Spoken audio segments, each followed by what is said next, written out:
하나님의 용감한 동료. 예수께서 12 제자를 데리시고 누가복음 18장 31절 말씀.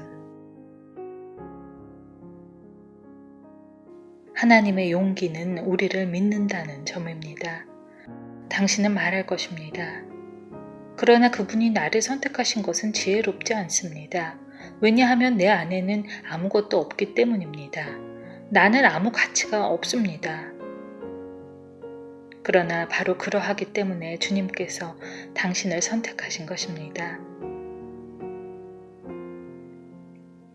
당신 안에 뭐가 있다고 생각하는 한 그분은 당신이 자신의 유익을 위해 섬길 것을 알기에 당신을 선택할 수 없으십니다. 그러나 당신이 주님으로 하여금 자신에 대해 더 이상 바랄 것이 없도록 하면 그때 주님은 당신을 택하셔서 함께 예루살렘으로 가게 하십니다. 그리고 이 뜻은 하나님께서 당신과는 상의하지 않고 주의 뜻을 이루시는 것을 의미합니다. 우리는 보통 누군가에게 재능이 많기 때문에 좋은 그리스도인이 될 것이라고 말합니다. 그러나 실제로 초점은 우리의 재능이 아니라 가난한 마음이며 우리가 무엇을 가지고 있는가가 아니라 하나님이 우리 안에 무엇을 넣으셨는가입니다. 곧 우리의 자연적 성품의 능력 및 지식, 경험이 아닙니다. 이러한 모든 것은 사실 하나님께는 아무 쓸모가 없는 것입니다. 정말 쓰임받기 위해 갖추어야 할 유일한 것은 하나님의 위대한 강권하심에 사로잡혀서 주님의 동료가 되는 것입니다. 하나님의 동료는 오직 자신의 가난함을 깨닫는 사람만 가능합니다. 주님은 하나님께 여전히 유용하다고 생각하는 자들을 향해 아무것도 할 수 없으십니다. 우리가 그리스도인이 된 것은 자신이 아니라 하나님을 위해서입니다. 우리는 하나님께서 무엇을 추구하시는지 다 알지 못하지만 어떤 상황에서도 주님과 인격적인 관계를 유지해야 합니다. 우리는 그 어떤 것이라도 하나님과의 관계를 파괴하는 것을 허용해서는 안 됩니다.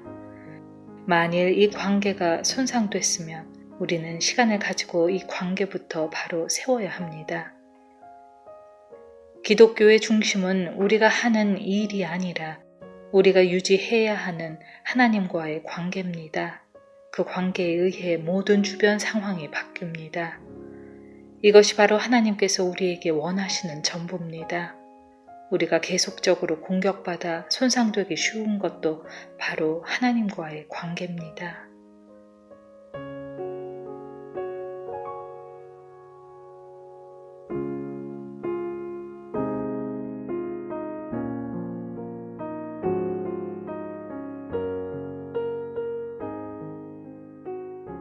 당황케 하는 하나님의 부르심. 예수께서 12 제자를 데리시고 이르시되 보라 우리가 예루살렘으로 올라가노니 선지자들을 통하여 기록된 모든 것이 인자에게 응하리라. 인자가 이방인들에게 넘겨져 희롱을 당하고 능욕을 당하고 침뱉음을 당하겠으며 그들은 채찍질하고 그를 죽일 것이나 그는 3일 만에 살아나리라 하시되 제자들이 이것을 하나도 깨닫지 못하였으니 그 말씀이 감추었으므로 그들이 그 이르신 바를 알지 못하였더라.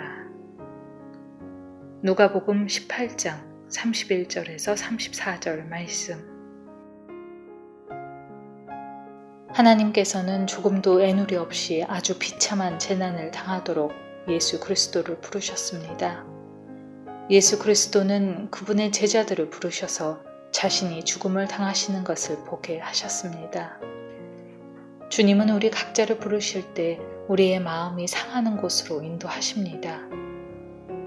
예수 그리스도의 생애는 하나님의 관점이 아닌 세상적 관점으로 볼 때 완전한 실패입니다.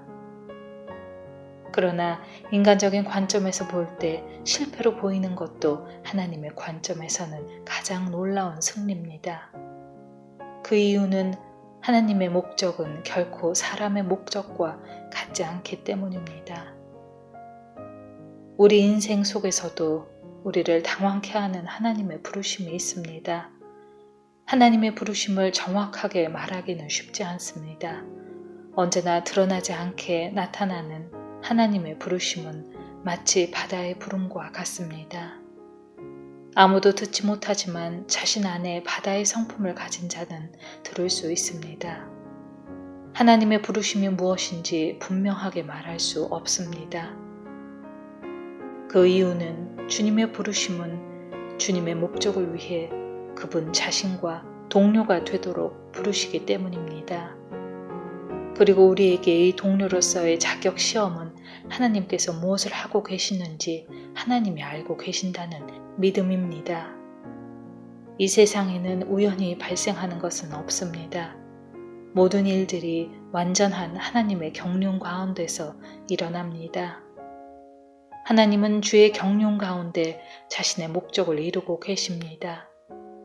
만일 우리가 하나님과 교통하면서 주께서 우리를 주님의 목적으로 인도하고 계신다는 것을 인식한다면 우리는 그분의 목적이 무엇인지 더 이상 알아보려고 하지 않을 것입니다. 그리스도인의 삶을 계속해서 살아갈수록 이는 더욱 단순하게 됩니다. 그 이유는 점점 더 왜 하나님께서 이러저러한 일들을 허락하셨을까라고 묻지 않기 때문입니다. 모든 사건 뒤에는 하나님의 강권하심이 있습니다. 우리의 목적을 빚어가는 분은 하나님이십니다. 그리스도인은 자신의 재주가 아닌 하나님의 능력과 지혜를 온전히 믿는 자들입니다. 만일 우리가 자신의 목적을 가지고 있다면 이는 하나님의 자녀들의 특징인 단순함과 여유로움을 파괴할 것입니다.